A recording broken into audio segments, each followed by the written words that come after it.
Hi, I'm Debbie Moraes, and this is Legal Matters, the program that's designed to address the critical issues that are facing businesses and consumers today. It's legal information, practical solutions, and straight talk about a wide variety of topics. Most recently, we've been talking about, well, finance, family law, and in our recent 2 sessions, we were talking about probates, estates, wills, pour-over wills. Our experts gave us some insights into the whole process, the step-by-step from initial filings to the final dispensation or disposal, distribution of assets. Today we're going to be talking a little bit more on courts, and we have a couple of judges, not only attorneys, but judges with us. Considering we always ask for your emailed questions, we have one that was follow-up to our last session. So, when we were talking about wills and estates, if someone is appointed the administrator of the will or an executor of an estate and they're in Spain or for whatever other reason they can't serve, what happens? Jackie, David? Okay, if you have a situation where someone is named in the will has been admitted to probate but the executor hasn't been named yet, when you file the paperwork for the probate of the will, you would have that person sign a declination saying they're unable to serve in the role as executor, and then the will normally would have a successor person named, a successor executor or executrix, and that person would accept the appointment.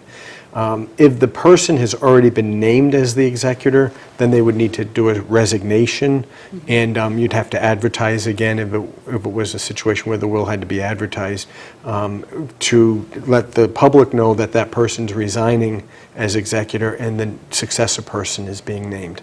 Also, the courts like to have an individual serve as an executor who actually resides in the city or town where the individual lives. It's much easier for the courts, although it's not demanded. Yeah. But and if that person is not available for whatever reason, or if they live out of the town and they want to serve, then they would have to appoint a local agent for service. Resident agent. Resident agent. And would a lawyer have to get involved if that person had resigned or declined to file that in a newspaper and announce that another one was going to be named? The newspaper part depends on the situation.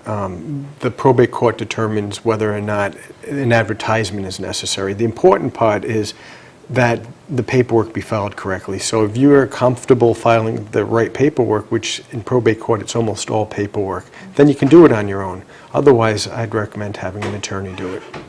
And that's not a state issue, it's a city by city. City by city. Yes. Okay. Which Good to know. will get us to the issues of courts in Rhode Island and Massachusetts, but in Rhode Island, probate courts are city by city.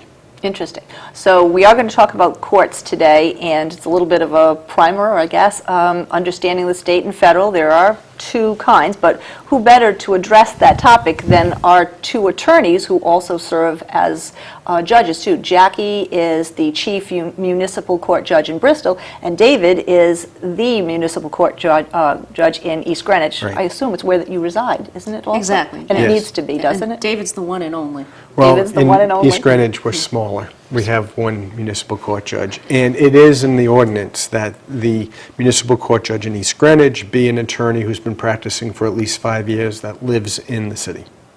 Our ordinance says an attorney that practices for 5 years doesn't necessarily require residency, but typically it's been a resident of the city, the town. It is a town. But what's also interesting about that is there's been some case law in Rhode Island, especially out of Providence, as to whether or not it's legal to require someone for employment purposes to live in the town. Mm-hmm.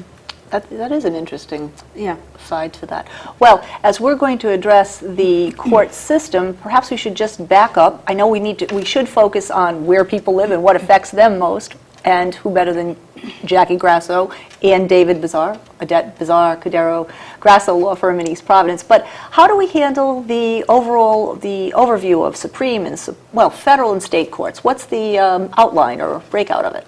Sure. You want to start with that? Federal court hears matters that pertain to what's called federal jurisdiction. So I don't know how complicated I want to be, like diversity. And, for instance, if you have a civil rights complaint, for discrimination, you could choose either to file that in your state court or in your federal court.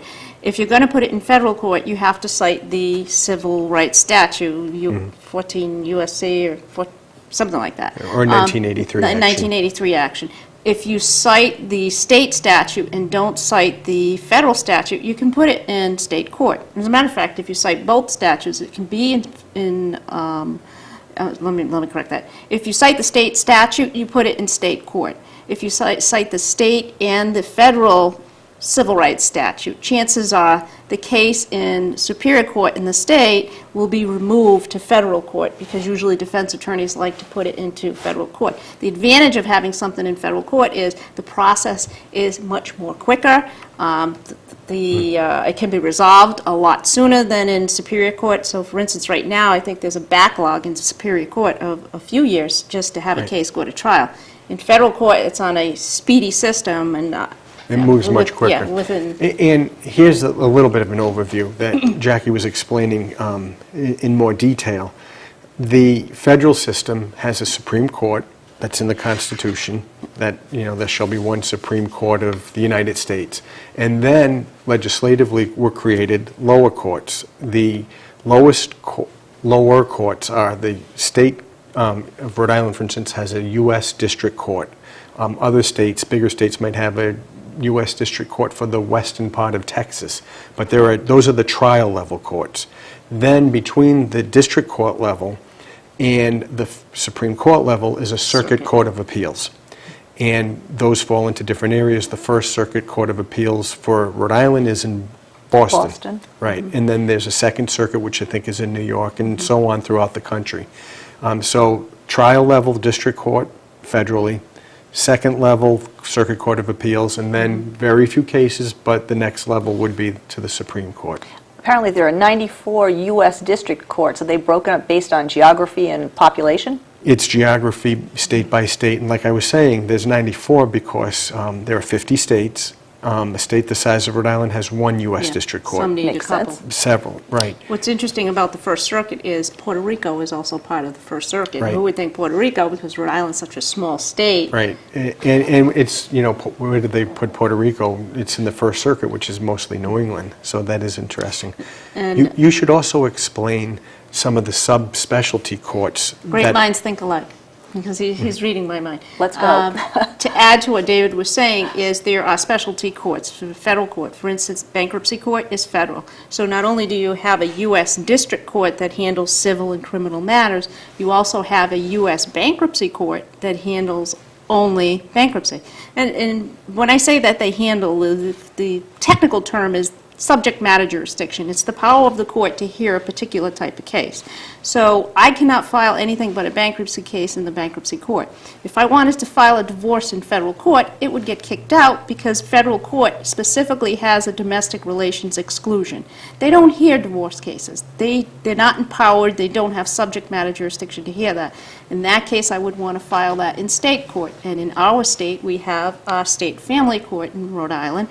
Massachusetts, you have similar. It's called the probate and family court.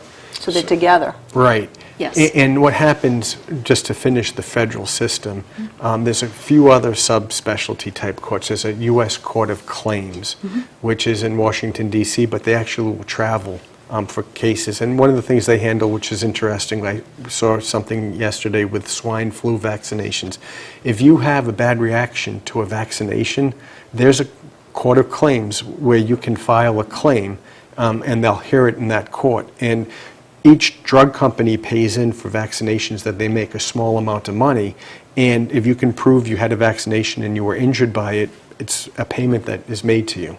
And some vaccinations have very severe reactions that you can have, so the U.S. Court of Claims would handle that. Well, It's also a tax court, too, and Right. it seems to be the subject, the common subject, or the popular subject today with our first winner of Survivor who has been on the television Evading. shows today. Yeah, Right. so there's a tax court. But his criminal case was Went to the the- U.S. District Court That's right. in Rhode Island. That's right. Right, Rhode so- Island, because he's a Rhode Islander. Right, Exactly. Right, and so that's